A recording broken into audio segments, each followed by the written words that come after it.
The Nanny. Windcrest, Nova Scotia. 1830 farmhouse known as the Old Hagen Place had an almost mystical pull on the middle-aged couple. When it came on the market finally, it was a foregone conclusion that they would buy it for a combination summer retirement retreat. Little did they know that a ghost they came to call the old lady would also share their lives in the home they renamed Windcrest. The couple's daughter, M.R. of Greenwood, Nova Scotia, said that her mother described only half in jest the ghost activities over the years.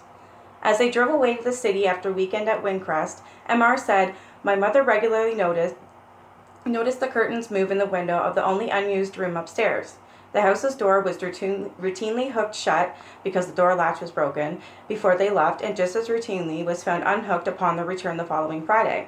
No other signs of disturbance was ever found, nor was there evidence of a break-in by burglars. My father also accepted the old lady's residence, but he never gave specific details of any encounters. But whenever he couldn't find a particular tool, he was quick to implicate her in her borrowing habits. But an incident in 1970 involving M.R. and her two children convinced everyone that Windcrest did, indeed, harbor a mysterious spirit. Kate, who was 3, had long conversations with who knows whom at bedtime, as a matter of course, M.R. said. Neither mother nor grandparents paid much attention to the child's patter, assuming she could see something they couldn't. The other child was Terry, a very active 3-month-old who, according to his mother, was the world champion kicker off of blankets in his age group. She said he would chatter at length while kicking off his blankets and falling asleep. One evening, I went upstairs and tucked him in after he had thrashed himself to sleep. Sometime later, he awoke and repeated his bedtime performance, heard by 4 adults. I told my mother we would let him wear himself out. Within a few minutes, the thumps and bumps and wails from his crib ceased. Wanting to make sure that her son was all right, M.R. went upstairs to the bedroom and peeked inside.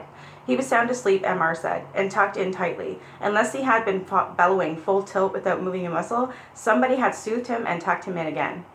And she concludes it wasn't any physical being in the house. Even ghosts must have a hard time sleeping through a toddler's cries. The Haunted Hill, Swash Hill, British Columbia. About midway up Vancouver Island, some 225 kilometers northwest of Victoria, are the communities of Courtenay and Comox. Courtenay is an inland, but Comox lies right on the Strait of Georgia, directly across from Powell River, BC, which can be reached by ferry from the island. Today, the two communities are placid island settlements with a combined population of about 16,000. However, many years ago, the area was visited by a female apparition that became the talk of the towns. The ghost was described as a lanky woman, garbed in a brown cloak with no arms or visible legs, only an indistinct blur. Her face was especially hideous. Nothing like a human face. One man who had seen her said, One man who had seen her said, and marked by 2 deep black holes where the eyes should have been. Swash Hill on the Comox-Courtenay Highway was the place where local residents and even more tourists said they had seen her.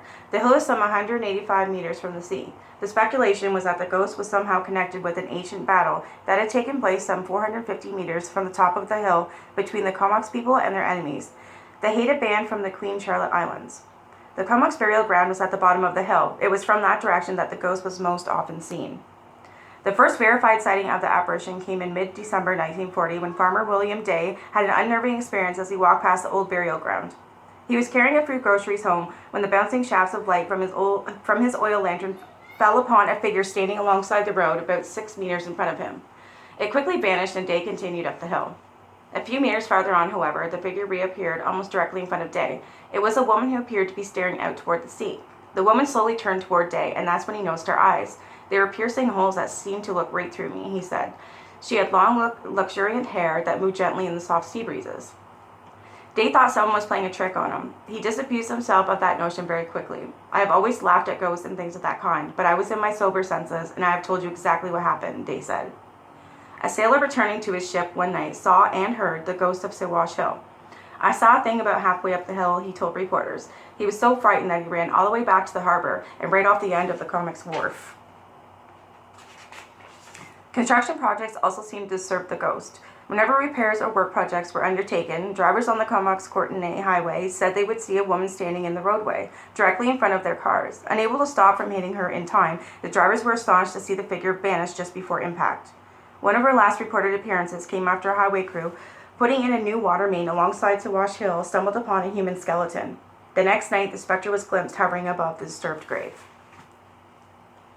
A Poetic Death, Bon Echo, Ontario. The Good Grey Poet is the lamentable nickname by which American poet Walt Whitman came to be called, suggesting a harmless, kindly old man when actually he was considered daring and even immoral, particularly after the publication of the first edition of his famous Leaves of Grass in 1855. Although it was not well received by critics upon publication, the initial collection of 12 untitled poems and the subsequent work catapulted Whitman into the front ranks of literary geniuses. Whitman, also an essayist and journalist, grew in popularity and stature so that upon his death in 1892, the man who had only a few years of schooling and had once toiled as a carpenter and contractor was known as the Bard of Democracy. His verse commemorating the assassination of Abraham Lincoln, "O Captain, my Captain," was memorized by generations of schoolchildren. There's quite another reason Whitman occupies a niche in the annals of Canadian hauntings, however, one that has less connection to his poems and more to do with his personal character. The poet's biographers have written extensively of his devotion to the wounded during the Civil War. When his brother came home as a casualty in 1862, Whitman went to Washington to nurse him. He stayed on as a volunteer in army hospitals. Never one to let his experience life fallow, he wrote his impressions of the war and published these poems as Drum Taps in 1865. That theme of selfishness, of his devotion to comrades, was one of Whitman's primary traits. Is it any wonder then that Whitman's devotion to his close friends might transcend death? That is exactly what several people say happened in the summer of 1919, nearly 30 years after the poet's passing at his home on Mickle Street in Camden, New Jersey. The event that summer was peculiar in itself. It was the dedication of a peculiar crag on a bluff known as Bon Echo Rock near the village of Bon Echo, Ontario, to the memory of Walt Whitman. The rock itself is nearly 3 kilometers long and 120 meters high. Ancient native Canadian paintings have been found on it, and the local legends hold that a treasure hides in lost caves somewhere down in the cliff. The reason for its dedication to Whitman was that from certain directions and in certain lighting conditions, the crag was said to look like the head of an old man with whiskers.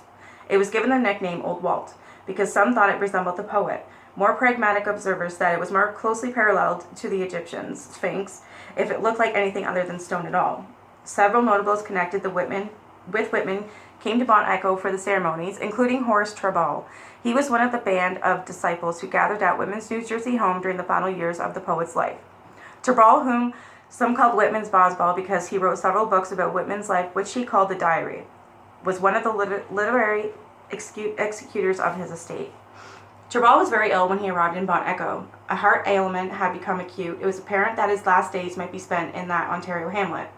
Treball's house in Bon Echo was Mrs. Flora MacDonald Dennison, one of the leaders in the effort to dedicate the Bon Echo Rock Crag in Whitman's honor. During Treball's stay in her home, Mrs. Dennison claimed that the spirit of Walt Whitman was at the dying man's side. Several other witnesses backed up her claim. The story was published in local newspapers several years later, and signed affidavits were obtained from Mrs. Dennison and others at the behest of the Society for Physical Research. At the end of August 1919, Treball was so ill that he was confined to Mrs. Dennison's home, moving only from his bedroom to the veranda, from which he had a picturesque view of Old Walt. Treball's wife, Anne, stayed at his side, relieved only occasionally by Mrs. Dennison. Treball had been utterly depressed by his deteriorating health, but that changed on the evening of August 28th. He had been sitting on the porch watching as twilight descended across the crag. As he was being assisted inside, he suddenly brightened and pointed into the distance. "Look, Flora, quick, quick, he's going." Mrs. Dennison turned but couldn't see anything. "What? Where, Horace?" she asked. Just over the rock, Walt was there, head and shoulders with his hat on, brilliant and splendid. He beckoned to me and spoke to me. I heard his voice, but I didn't understand all he said, only, "Come on." Treball's mood changed dramatically. He was cheerful, grateful for even the smallest of kindness from his many visitors, and confident in what he alone had seen. Mrs. Dennison hadn't shared the vision, but she was able to see his disposition change. Sadly, his physical health continued to decline. Over the next few days, he told Mrs. Dennison that he heard Whitman's voice again urging him to come on, and said that he saw visions of several of their mutual friends, including the politician and orator Robert Ingersoll. He smiled when he thought of Ingersoll in particular. It was he who had written to Whitman shortly before the latter's death, "May the Lord love you, but not too soon." The visions of a dying man would have been dismissed as typical deathbed hallucinations were it not for the fact that the most dramatic incident, the actual appearance of the ghost of Walt Whitman, was witnessed by Treball and Canadian Army Colonel L. Moore Cosgrove. Colonel Cosgrove wrote a detailed report for the American Society for Physical Research in the following year. During the months of August and September 1919, I was in close touch with Mr. Horace Treball, whom I had known through his numerous writings. I had not previously known him personally, nor had I deep knowledge of the works and ideals of Walt Whitman. This I state to show that my mind, conscious or subconscious, was not subject to illusions concerning them. Colonel Cosgrove noted that he had served in France during World War I and thus was familiar with death and the atmosphere surrounding the dying. He was not particularly emotional during Treball's final days, and he described the dying man as having thoughts that were very clear and said he was without pain and seemed perfectly conscious. The Army Colonel was with Treball quite late one night, a few days after he said Whitman had spoken to him. Treball's eyes were closed, and after some time he stirred restlessly. His eyes opened, and he started as if to change to the other side of the bed. His lips moved as if he were trying to speak. I put back his head, thinking he needed more air, but he moved it again, and his eyes remained riveted on a spot some 3 feet above the bed. At last my own eyes were irresistibly drawn to the same point in the darkness. There was but a small shaded light behind the curtain on the farther side of the room. Slowly, the point at which we were both looking grew gradually brighter, and then a light haze appeared. It spread until it assumed bodily form, and it had the likeness to Walt Whitman, standing beside the bed, a rough tweed jacket on, an old felt hat on his head, and his right hand in his pocket. He was gazing down at Treball, a kindly, reassuring smile on his face. He nodded twice, as though reassuringly. Whitman moved closer to Horace from the farther side of the bed. The strength of the dying man was ebbing, and he was forced to allow his head to roll back. Suddenly Horace said, "There's Walt." As he said this, the ghost passed apparently through the bed and toward me, and appeared to touch my hand, as though in farewell. I distinctly felt it, as though I had an electric charge. The figure gradually faded from sight. Colonel Cosgrove said Treball's features softened, almost as if the strain of dying had been lifted by the poet's startling deathbed appearance. I did not regard the event as extraordinary at the time, Colonel Cosgrove said. I had experienced similar phenomena at crucial moments during heavy casualties in France. Horace Treball died 2 hours later.